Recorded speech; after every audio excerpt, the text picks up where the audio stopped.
Hi guys, welcome to techie VK. Guys, आज हम इस वीडियो में बात करेंगे नोकिया के मॉडल X6 को लेके। वैसे तो ये फ़ोन में ही चाइना में लॉन्च हो चुका था और कहा गया था कि इस फ़ोन को इंटरनेशनल मार्केट में लॉन्च नहीं किया जाएगा, लेकिन अब ऐसी संभावनाएं जताई जा रही हैं कि इसे इंटरनेशनल मार्केट में लॉन्च किया जा रहा है। इसे नाम बदलकर नोकिया 6.1 प्लस के नाम से लॉन्च किया जाएगा। तो आइए जानते हैं इसके इंडियन वेरिएंट्स के फीचर्स के बारे में। तो आइए शुरू करते हैं।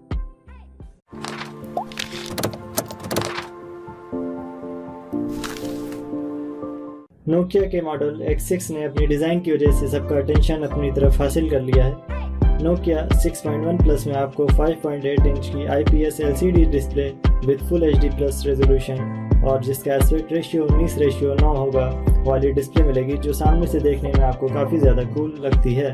पावर की अगर बात करें तो नोकिया 6.1 प्लस में आपको Snapdragon 636 प्रोसेसर मिलेगा। हालांकि प्रोसेसर थोड़ा कम है, बट मिड रेंज फ़ोन के लिए काफ़ी बढ़िया लगता है।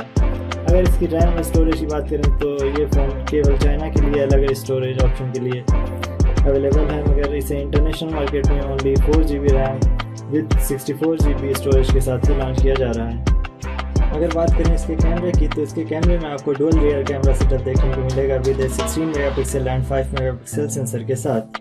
फ्रंट के कैमरे की बात करें तो इसमें आपको 16 मेगापिक्सल कैमरा मिलेगा विद फेस अनलॉक फीचर्स के साथ।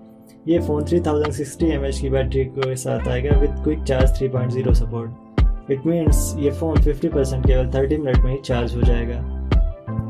नोकिया 6.1 प्लस की इंडियन प्राइस लगभग 20,000 रुपीज़ रखी गई है, जो कि काफ़ी ओवर प्राइस लगती है, बट नोकिया की इमेज लोगों में काफ़ी अच्छी रही है। सो इस इमेज को देखते हुए ये प्राइस काफ़ी कूल है। सो गाइज़, ये नोकिया की 6.1 प्लस की वीडियो आप लोगों को कैसी लगी आप हमें कमेंट बॉक्स में लिखकर बता सकते हैं। और क्या ये फ़ोन MI A2 को टक्कर देगा?